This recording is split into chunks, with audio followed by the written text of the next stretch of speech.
तो देखिए, मैं आपको केवल एक ही सवाल करके बता रहा हूँ और आपने ये सवाल अगर अच्छे से समझ लिया तो इस तरह का कोई भी सवाल हो आपको कोई भी दिक्कत नहीं होगी। लेकिन मेरी बात सुनिएगा बड़े ध्यान से और पूरी सुनिएगा, ठीक है। बीच बीच में मैं छोटी मोटी चीज़ें भी बताता रहूँगा जो आपसे मिस्टेक हो जाती है और आपका आंसर आता नहीं, ठीक है। तो चलिए शुरू करते हैं।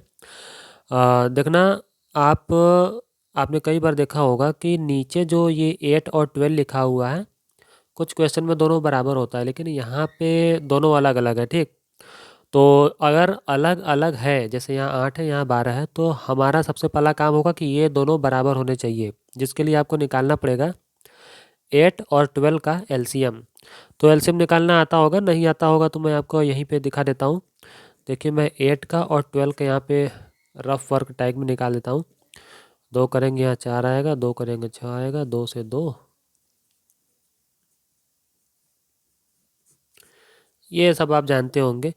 2 टू जा 4, 4 टू जा 8, 8 थ्री जा 24। तो इसका जो एलसीएम आ रहा है वो 24 है, ठीक। तो 24। अब हमें आगे करना क्या होता है, छोटी सी बात है, देखो। इक्वल करना है, जो 5/8 लिखा है इसको ऐसे ही लिखिए, ठीक। 5/8 इसको थोड़ा सा लंबा कर दीजिए और 8 में ये सोचिए कि 8 में 24 आएगा कैसे। हम सबको पता है भाई, 8 में 3 से मल्टीप्लाई करेंगे 24 बन जाएगा। तो चलो 8 में 3 से मल्टीप्लाई कर दिया। लेकिन याद रहे, जिससे नीचे करेंगे उसी से ऊपर भी करना पड़ेगा, ऐसा नियम है, ठीक है। 3 से नीचे किया है 24 बनाने के लिए, 24 क्या है उसका एलसीएम है, तो ऊपर भी 3 से करना ही पड़ेगा, ये नियम है। अगर ऐसा नहीं करेंगे तो गड़बड़ हो जाएगा। तो सुनो, तो मैं अब प्लस लिखता हूँ। अब नीचे 12 है, चलो अच्छा हम इसको भी ऐसे उतार ही देते हैं, 3/12, ठीक है। इस लाइन को थोड़ा सा बढ़ाते हैं। 12 को भी कुछ ऐसा करिए कि ये 24 बन जाए, ठीक है। तो 12 में तो पता ही है कि 2 से मल्टीप्लाई कर दिए, 12 दूना 24 हो ही जाएगा। लेकिन 2 से नीचे मल्टीप्लाई किया है तो 2 से ऊपर भी करना पड़ेगा, ऐसा नियम है। जैसा यहाँ किया ठीक वैसा ही यहाँ भी करेंगे। अब अगला स्टेप क्या कहता है कि आप इसको 3 से 3 काट मत दीजिएगा, ऐसा नहीं करना है। मल्टीप्लाई करने के लिए लिखा है ना, तो मल्टीप्लाई ही कीजिए। 5 तियाँ 15 और ये 8 तियाँ 24। नीचे 24 तो आएगा ही, क्योंकि हम 24 लाने के लिए तो ये सब जुगाड़ किए हैं। तो अब देखिए भाई, 12 टू जा 24 और 3 टू जा 6, ठीक।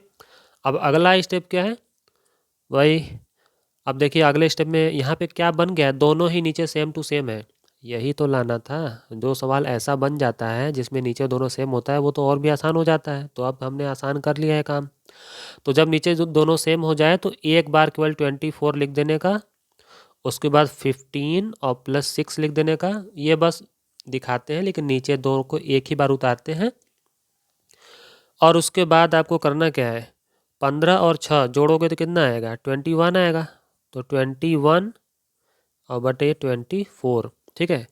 आपका आंसर अब लगभग आ ही चुका है। लगभग मैं क्यों बोल रहा हूँ, क्योंकि देखो यहाँ पे दोनों ही 3 से कटेगा। 3 7 जा 21 और 3 8 जा 24, ठीक।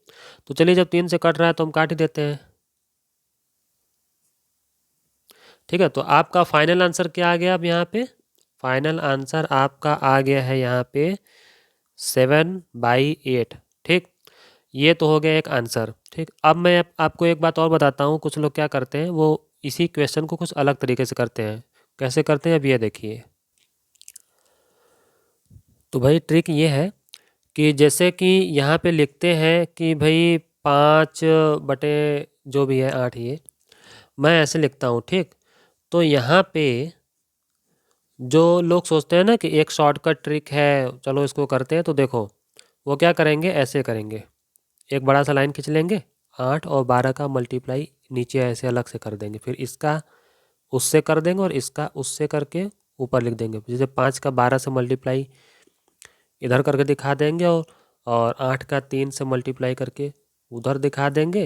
वैसे मैं ये सब लिख रहा हूँ आपको बताने के लिए, ये सब कोई लिखता नहीं है, ये सब सीधे करके धर देते हैं। जैसे कि 12 का 5 से करोगे 60 आएगा, और 8 का 3 से करोगे 24 आएगा, और नीचे क्या आ जाएगा 96, ठीक।